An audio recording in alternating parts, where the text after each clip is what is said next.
అయినటువంటి కాలనీలలో రోడ్లు లేక ఇబ్బందులు పడతా ఉన్నారు. ఇలా మొన్న ఎన్నికల ముందు ఒక ఎస్డిపి పేరు మీద ఒక పాంప్లెట్ ఇచ్చిండు పెద్ద మనిషి, 80 కోట్ల రూపాయలు నిర్మల మంజూరు వచ్చిందని.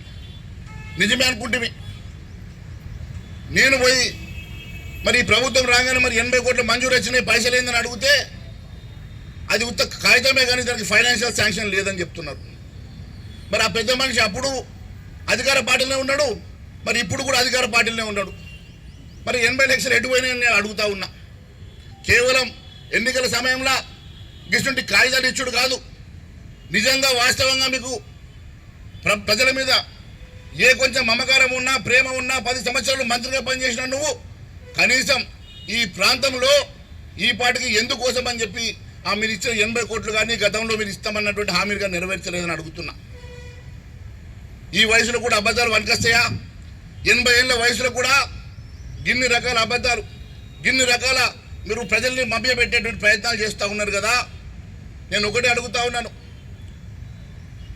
ఇంకా చివరగా ఇప్పుడు కూడా ఇంకో ప్రయత్నం చేస్తూ ఉన్నాడు, దింపుడు కళ్ళ మాష ఉన్నట్టున్నది. ఇంకో ప్రయత్నం చేస్తున్నాడు, ఏదో ఇంకో అబద్ధం చెప్పి బురద చల్లే ప్రయత్నం చేస్తున్నాడు. నేను ఒకటే చెప్తా ఉన్నాను, ఎట్టి పరిస్థితుల్లో నిర్మల్ ప్రజలకి అన్ని విషయాలు తెలుసు.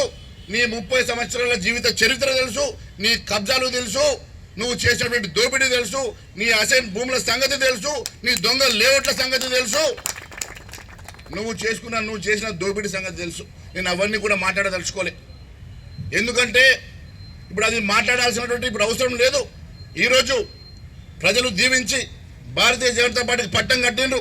నేను ఈరోజు మీ బిడ్డగా చెప్తా ఉన్నా, మీరు ఇంత పెద్ద ఎత్తున ఆశీర్వదించి నన్ను అసెంబ్లీకి పంపితే నేను వాళ్ళ లెక్క ఒక పార్టీకి వెళ్ళి గెలిచి మంత్రి పదవి కోసం అమ్ముడు పోలే, ఒక పార్టీలో గెలిచి స్వార్థం కోసం అమ్ముడు పోలే.